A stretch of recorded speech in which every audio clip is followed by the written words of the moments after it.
Stellar Blade just received a gigantic update, and from the outside looking in, looks like an awfully good one, right?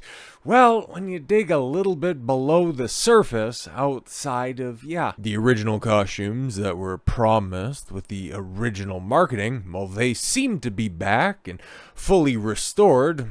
But then, when you realize that these are completely different costumes, ones that just got added afterwards, so it's kind of weird, right? Like, you have modesty windows and additional paneling on some of the costumes, and then with this new update, now you have ones that look just about exactly the same, with just a little bit more digital skin showing. So Crumbs, who has been front and center when it comes to pushing the free Stellar Blade narrative, which, of course, the underlying issues, it's all well and good. We don't want to be lied to as gamers. Our ambitions, our desires seen represented in the games we wish to purchase and support, that should theoretically be put ahead of the small but very vocal minority of activists that are out there that hold opinions and ideas that are antithetical to the overall health of the industry. I agree with all of that stuff.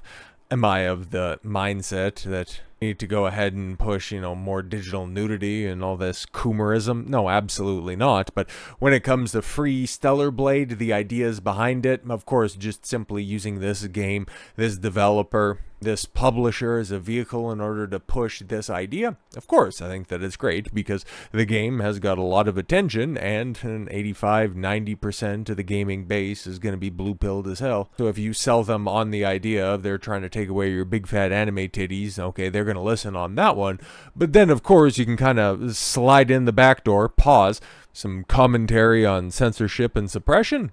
That's all right, okay? I can live with it. I can live with it. So we did it. You did it. Free Stellar Blade celebrates as Shift Up and Stellar Blade Uncensor outfits.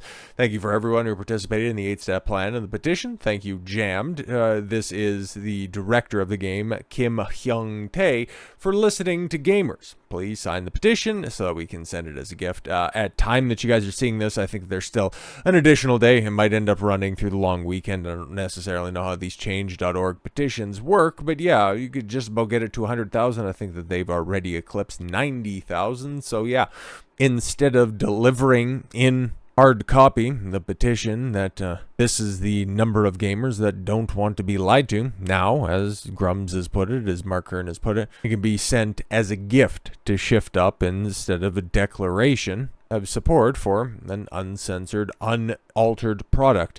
So many have worked to make this possible. Everyone has worked so hard. Gamers' voices are small, but growing. Our wins will be bigger and bigger over time. And yeah, like I said at the beginning, from the outside looking in, looks like a gigantic victory.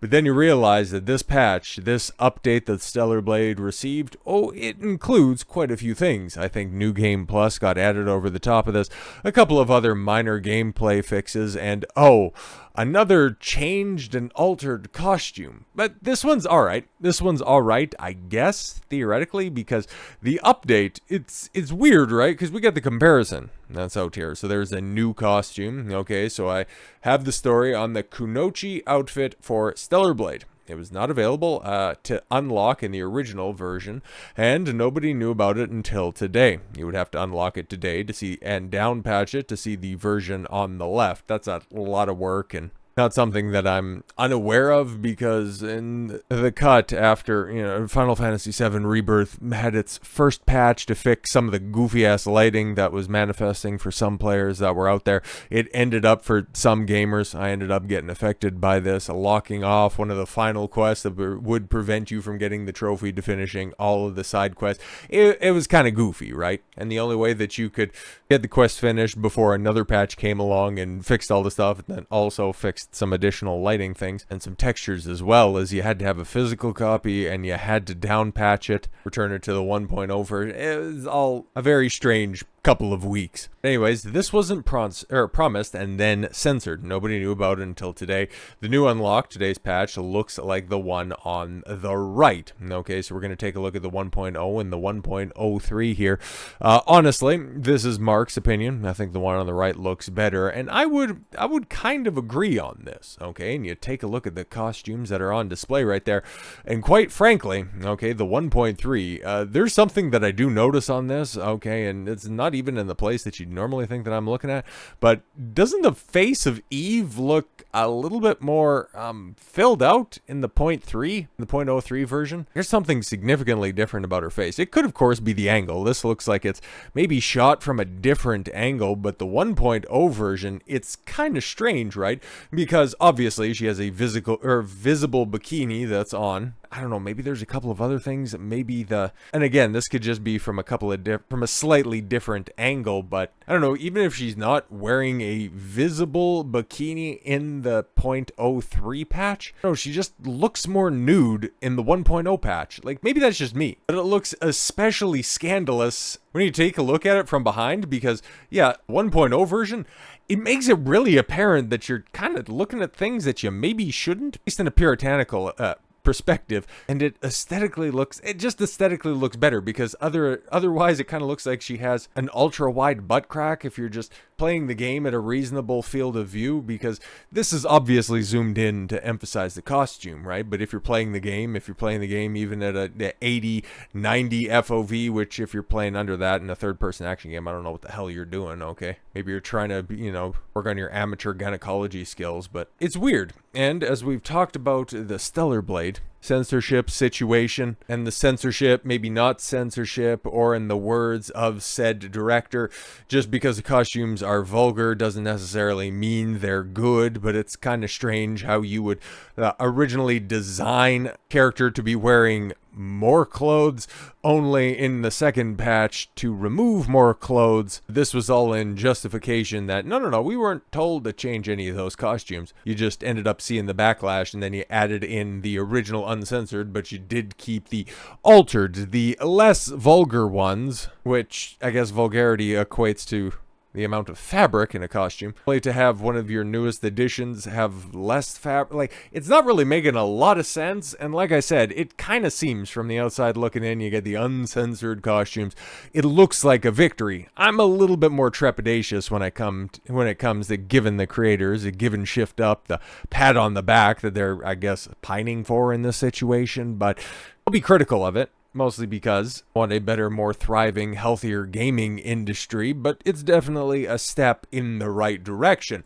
And then when you take a look at the people that are pissed off by this apparent secession of ground, well, I'll just go ahead and take this victory over the costume victory any day of the week, because when you can piss off games journalism, when you can piss off certain journalists, I consider that a victory more so than anything else. Forbes video game writer Paul Tassi, oh, we've seen Paul's work in the past, seethes that introduced the new sexy outfits to Stellar Blade. Yeah. Forbes video game writer Paul Tassi is not happy. A Korean developer Shift Up introduced a number of new sexy outfits to its Stellar Blade game. Shift Up released a new patch for Stellar Blade and details the changes on X. The company detailed it added a new boss challenge mode. Oh yeah, right, a boss rush mode. That's also what was added.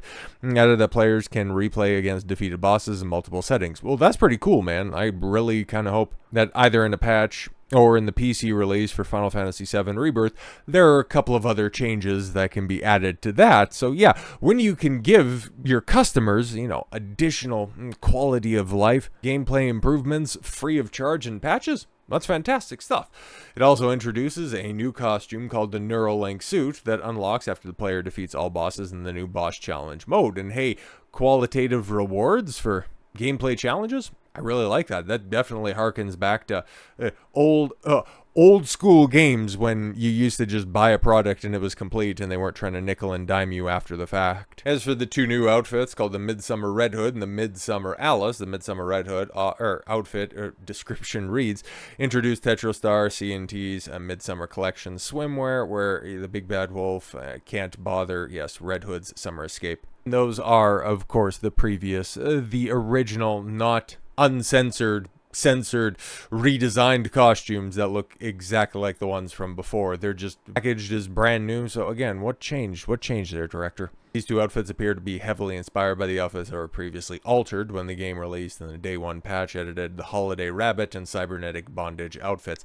Yeah, exactly. But while Kern celebrated, and reasonable minds, okay, I won't fault them for that, Tassi bemoaned the introduction of the new outfits, writing at Forbes, "The bad part of this is the culture war folks here have been rewarded for their frankly ridiculous campaign lambasting the game, the developer Sony, everyone for their original outfit changes the thumb-thwart a conspiracy which did not exist." Well, if it didn't exist, why did they have to add in the new costumes that look exactly like the original unaltered costumes? And why do you think that they would add those after the fact if it wasn't for the backlash? Again, this is the tactic that the games journos are running this time around. They're not just outright saying that you're bigots, sexist, homophobes, whatever they want to throw over the top of this. They're actively gaslighting you and spurging out in the process because, well, their old tactics aren't working, and their new ones, well, they aren't nearly as effective as they really hoped that they were, and they thought, we really cracked the formula this time. Spoilers, you didn't. He added the outfits themselves are fine. Again, there are dozens of outfits, at least it's revealing in the game. Yeah, see, all you guys want to see is digital boobies. No. All I want is honesty from companies. Is that so much to ask, Paul? No, but for this reward, for this group, is their behavior is not a great look. Ugh, it's right up there with somebody unironically using yikes. It's not a good look. No, you coping and seething in a Forbes article isn't a good look, and then freaking out online. Do not care about how the new Stellar Blade outfits look. You wrote an article about it there, Paul. Giving these guys a win absolutely sucks, and they're dining out on it forever. So yeah, I'm not thrilled about it. And Plastic Man does in fact make a good point. So yeah, man, if we just go back to the original intention of the free Stellar Blade campaign, like Mark points out, it's an 8-step plan. This isn't just about making sure that the boobies can fly, because, well, that's important to some people. I think the underlying 8 steps, I think that's far more important. And as damaged, disgusting, and pathetic as the modern day gaming industry is, yeah, multifaceted plan, that's about the only way that we're going to fix the absolute failures that we're seeing on display. So, yep, free Stellar Blade was in fact a success in some forms and facets. I can tell you unequivocally where it was a success, pissing off games journos, and I think that that's a victory that we can all revel in. So with all that said, thank you all very much for the gift of your time. I've been Don Consuelo. I want you to follow your gut and get after it. Take care, everyone.